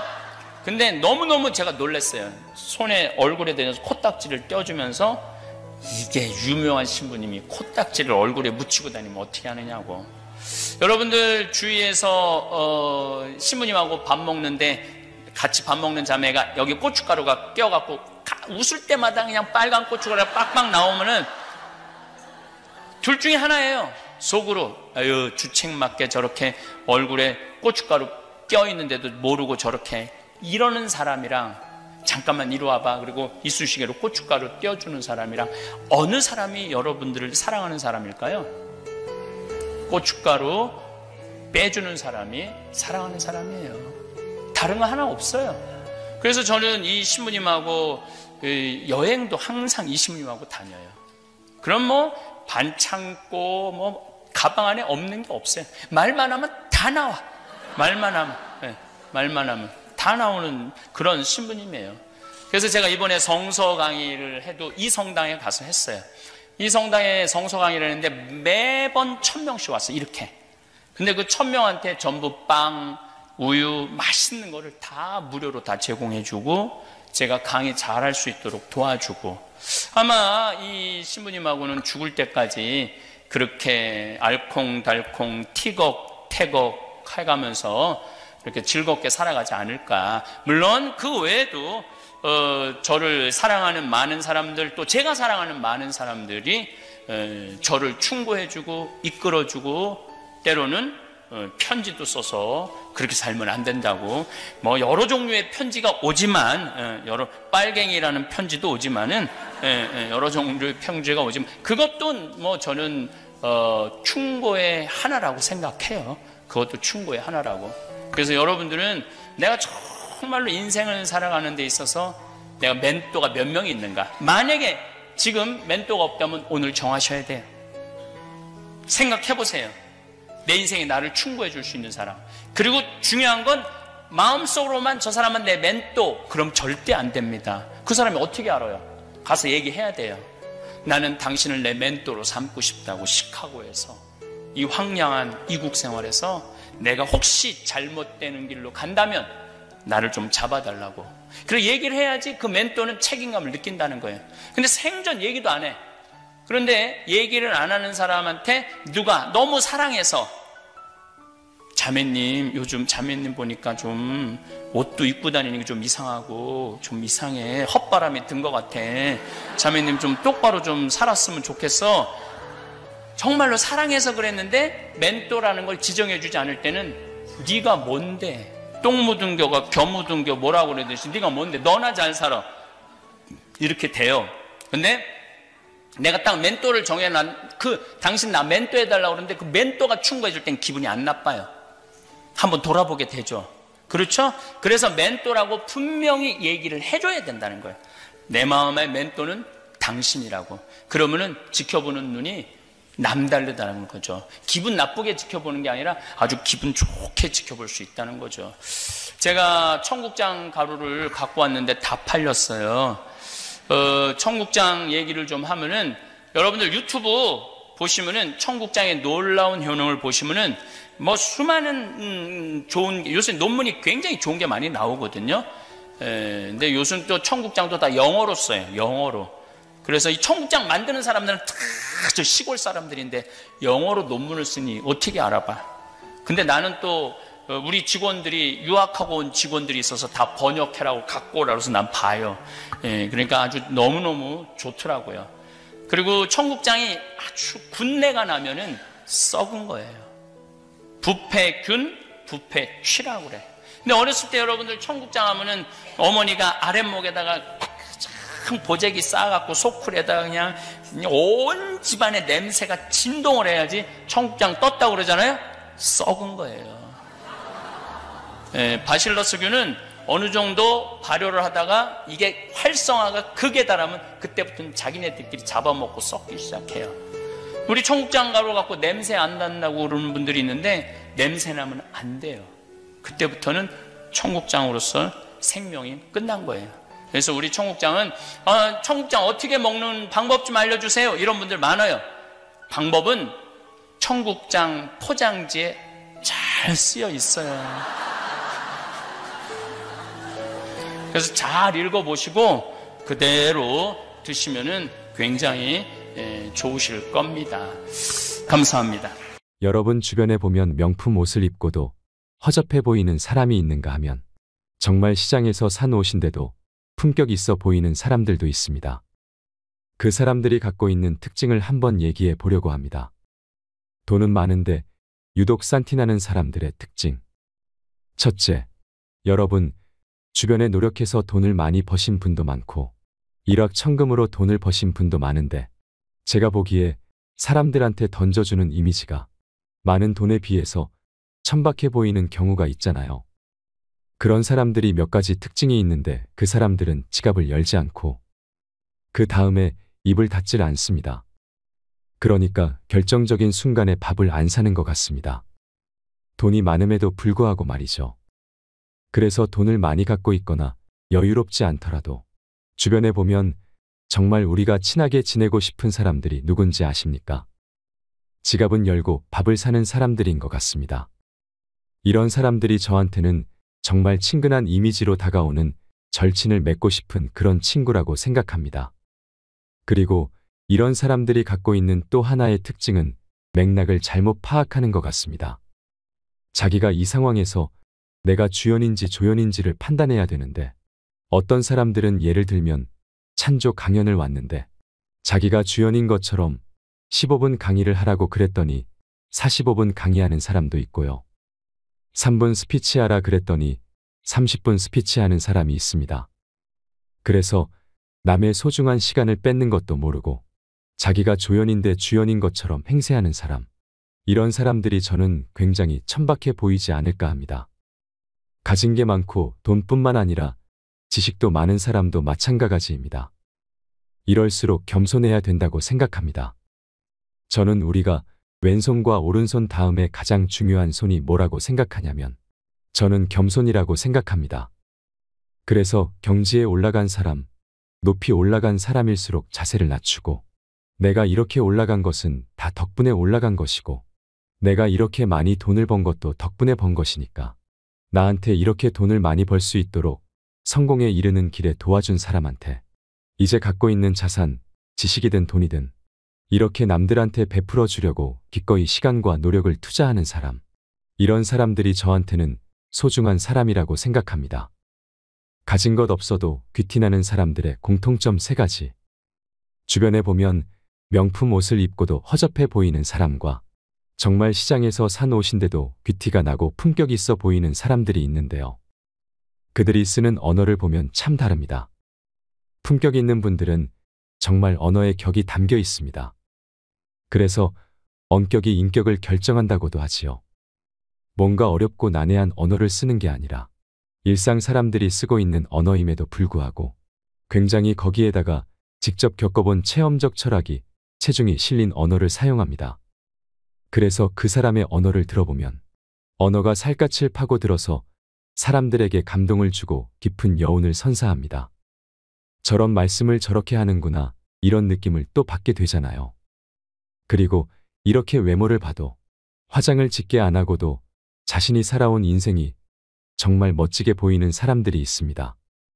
표현할 순 없지만 우리가 다 같이 이렇게 느낌만 봐도 와, 저 사람하고는 내가 정말 한번 사귀고 싶다. 한번 말 걸어보고 싶다. 기회가 되면 밥을 한번 꼭 먹어보고 싶다. 이런 느낌이 드는 사람들이 저는 정말 품격 있게 사는 사람들이라고 생각합니다.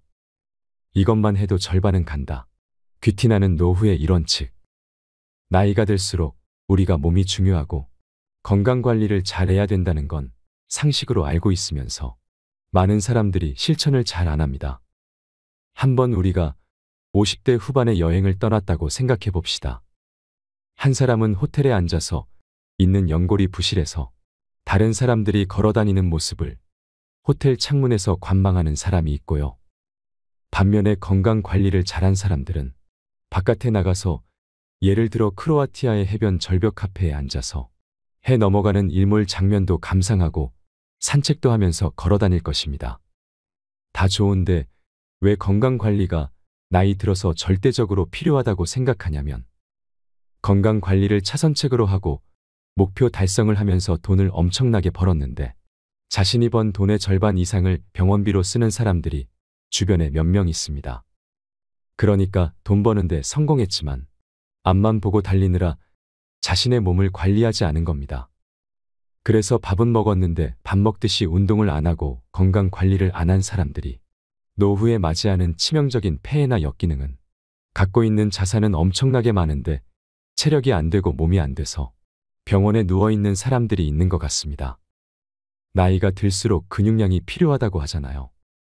나이가 들수록 근육이 굉장히 빠져나가는 현상을 전문 용어로 근감소증이라고 하더라고요.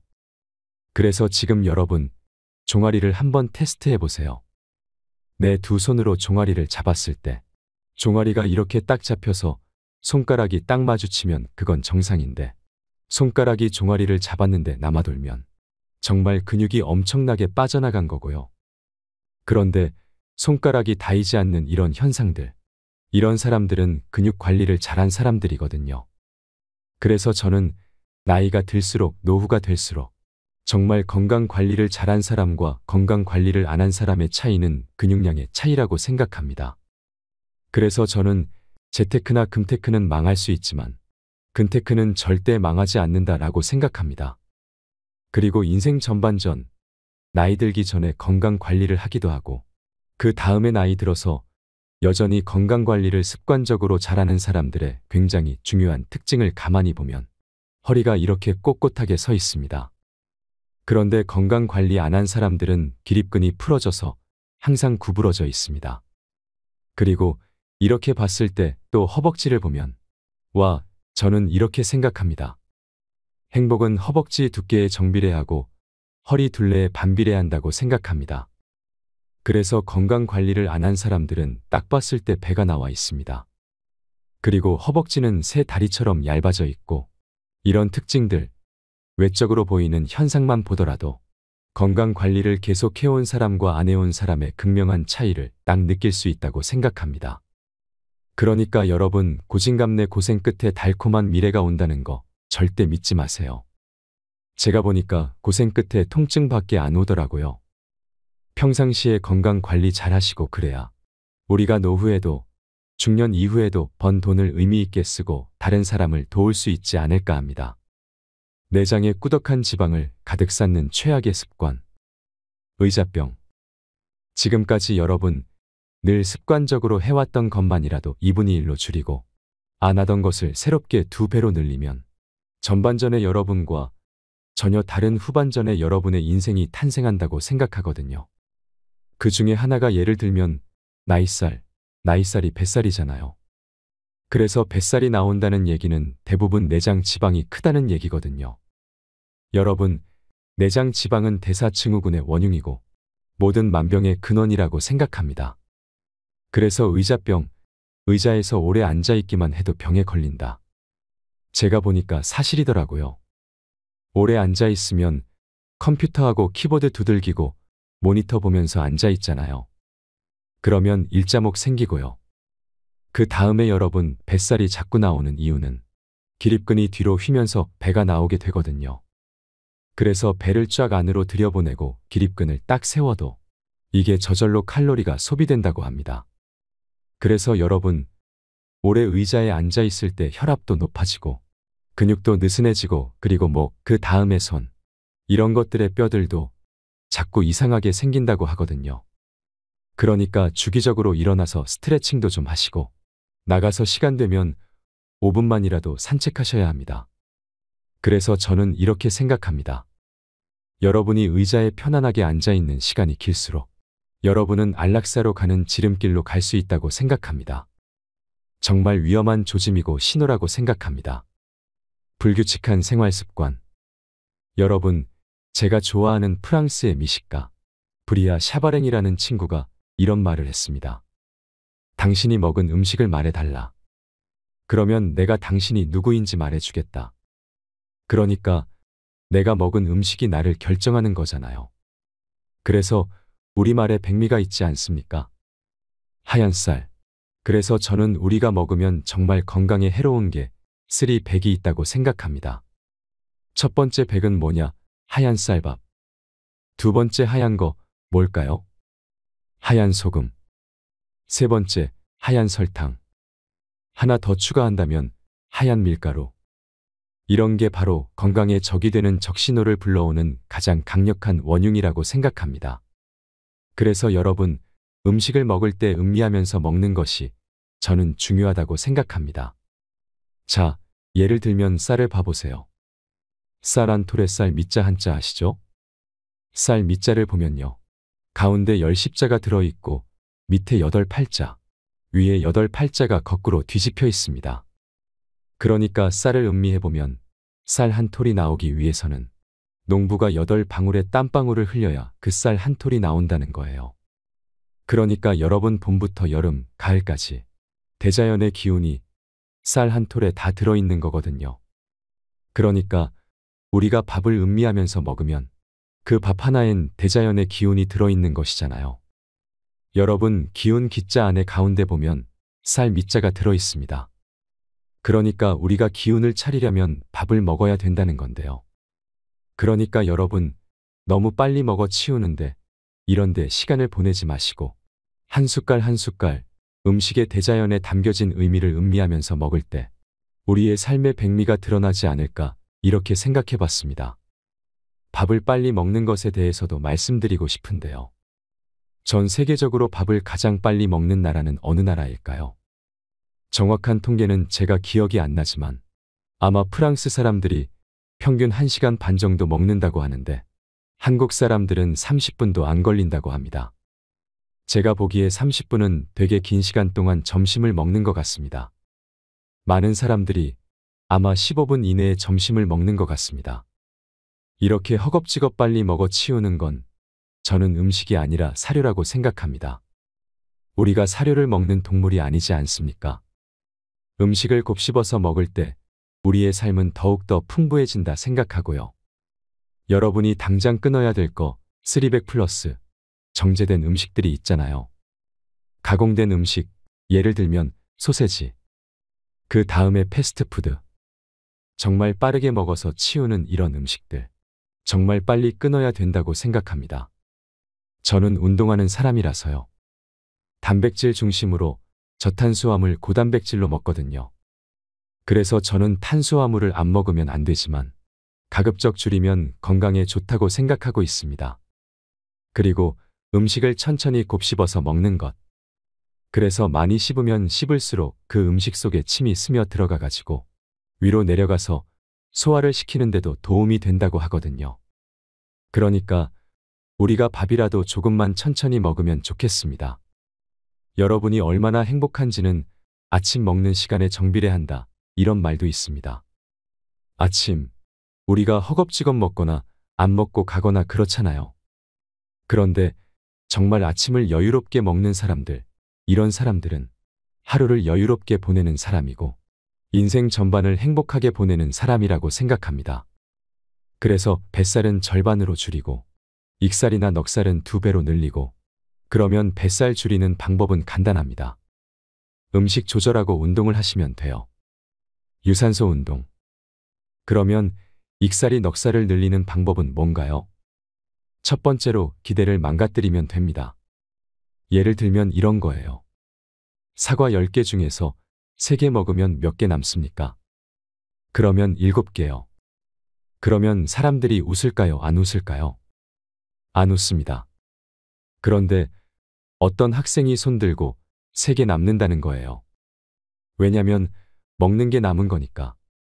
그럼 사람들이 폭소를 터뜨립니다. 기대했던 답은 7인데 전혀 뜻밖의 3이라는 답을 썼죠. 이게 바로 기대를 망가뜨리는 거거든요. 그 다음에 또 하나는요. 언어의 변주입니다. 대부분의 유머는 언어의 변주입니다. 예를 들면 완벽한 때를 기다리다 몸에 때만 낍니다.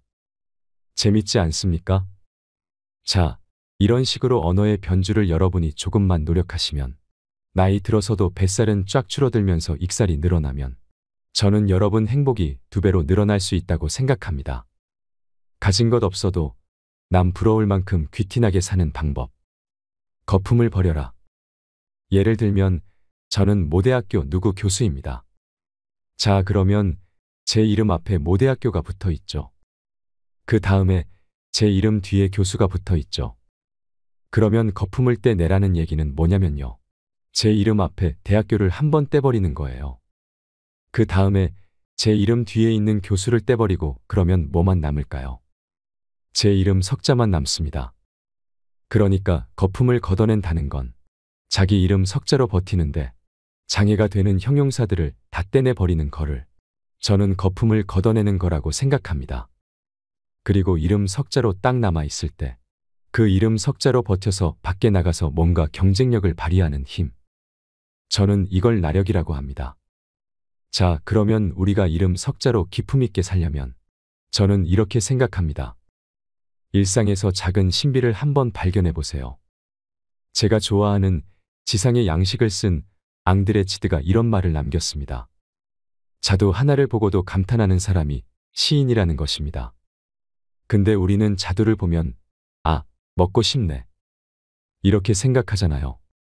그러니까 우리가 일상에서 만나는 모든 신비들, 작은 사물에서 얻을 수 있는 경이로운 기적들, 이런 것들 속에서도 우리가 감탄사를 연발하고 감동하고 이런 게 저는 기품 있게 살 수 있는 한 가지 방법이 아닐까 이런 생각을 해봤습니다.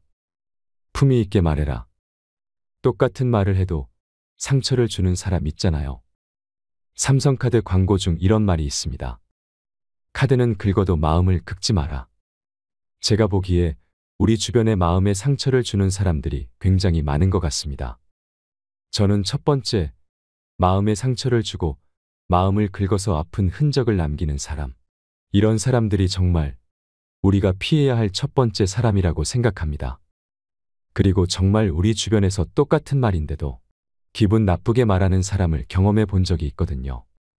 제 제자하고 같이 쓴 논문을 표절한 석사과정 학생을 발견했는데요. 그 지도 교수를 찾아가서 전화를 했습니다. 그래서 이러이러해서 이렇게 전화를 드렸다 그랬더니 답이 안 옵니다.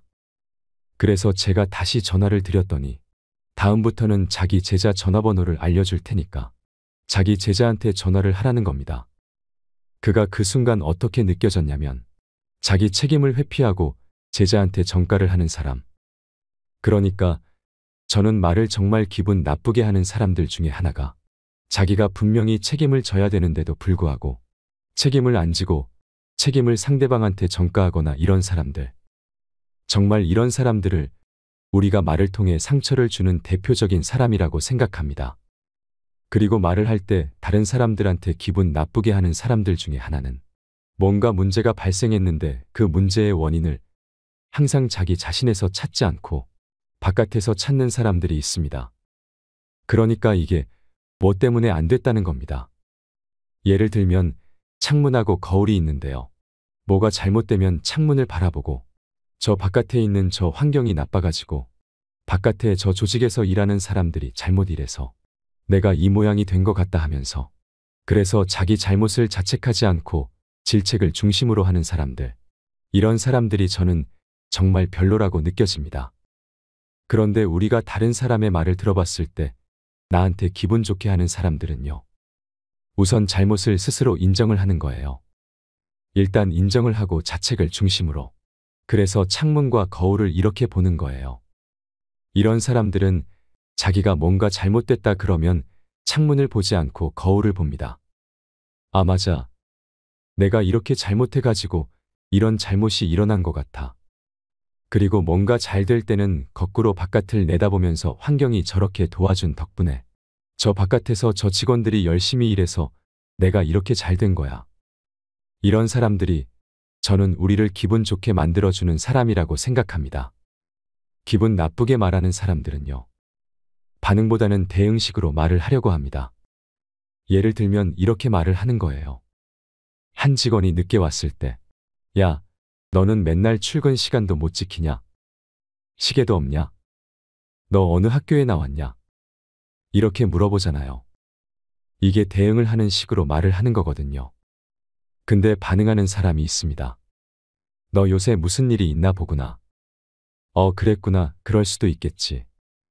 이렇게 그 사람들이 늦었던 사연과 배경을 짐작해서 그 사람 입장에서 마음을 헤아리고 이렇게 말을 하는 거하고 그냥 상대방이 기분 나쁘게 맨날 너는 지각 전문가냐? 뭐 이렇게 얘기하는 사람 있잖아요. 그러면 기분이 나쁩니다. 그렇게 바로 대응해서 말하지 말고 그 사람의 입장이 돼서 역지사지로 헤아려보고 그 사람의 마음을 어루만져주는 이런 말을 하면 그 사람도 스스로 반성하고 다음부터는 저는 지각을 안 할 거라고 생각합니다. 질투심을 버려라. 여러분, 영화 아마데우스에 보면 살리에르는 친구가 나옵니다. 모차르트의 특별한 연주 재능을 계속 질투를 합니다. 왜 나는 저 모차르트만큼 못하는 거지 라고. 그래서 살리에르 증후군이라는 말이 있습니다. 그러니까 다른 사람하고 내가 비교를 한 다음에 왜 나는 저 사람과 똑같은 재능을 갖고 있지 않는지. 그래서 이 사람은 질문을 바깥으로 던집니다. 그래서 왜 이 모양 이 꼴인 거야? 문제의 원인을 항상 안에서 찾지 않고 바깥에서 찾습니다. 그런데 뭔가 질투를 하는 사람이 아니라 정말 자기 발전을 이루려고 하는 사람들은 바깥에 질문을 던지지 않고 안으로 질문을 던집니다. 자문을 합니다. 학습자의 질문을 던지려고 하죠. 그래서 어떤 문제가 발생해도 때문에가 아니라 이미 문제가 발생했으니까 기정사실 아니겠어. 엎질러진 물인데 이걸 어떻게 담을 수는 없잖아. 그러면 내가 이 상황에서 최선을 다하는 방법은 뭘까? 이런 식으로 생각을 해본다는 겁니다. 그래서 자문하고 학습자형 질문을 던져서 주어진 상황을 돌파할 수 있는 새로운 대안을 모색하는 이런 질문을 던지면 스스로 자기를 발전시킬 수 있는 가능성을 키워나갈 수 있습니다. 하지만 질투심에 불타는 사람들은 항상 질문을 바깥으로 던져놓고 자기 스스로 잘못을 찾지 않고 상대방과 비교하면서 왜 나는 이 모양 이 꼴이지? 누가 이런 문제를 발생시킨 거야 하기 때문에 이런 사람들은 사람과 계속 싸우게 됩니다. 그런데 질문을 스스로에게 던지는 사람들은 사람과 싸우지 않고 문제와 싸웁니다.